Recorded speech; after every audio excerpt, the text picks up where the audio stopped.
To truly build a better world, we need to rethink how we educate the next generation. It's obvious the public education system in America is outdated, but the solution is not to bring in another system to replace it.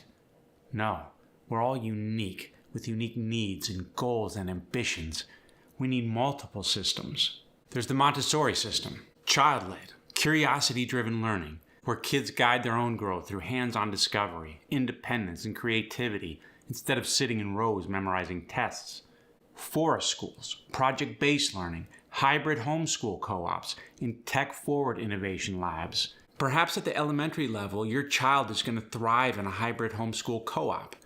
And then in middle school, maybe it's project-based learning. And in high school, depending on their direction, maybe they're going to a tech-forward innovation lab school. Or maybe it's a forest school. The point is, when the children enter the education system now at the age of 5, they're curious, they love learning, they're asking all sorts of questions. By the time they graduate, their spirits are crushed. We need to set them up for success so they can find their gifts and share them with the world.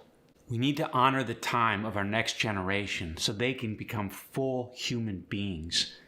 2 hours a day of academics versus 8 hours sitting in rows. What do we do for the remaining 6 hours? You dedicate that time to developing life skills, creativity, teamwork, and real-world learning. You use AI to personalize learning, adapt to each child's pace, their interests, and the gaps in their knowledge. No more one-size-fits-all approach. Teachers become mentors and motivators, not graders and lecturers.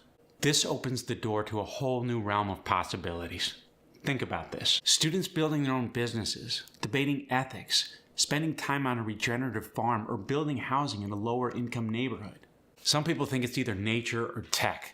Why not both? When I build my homestead, I want to blend permaculture with automation, rainwater harvesting and smart sensors, food forests and drone mapping, chicken tractors and solar-powered AI assistants. Regeneration takes elbow grease, yes, but also innovation. The goal is to teach the next generation to work with their hands and their minds.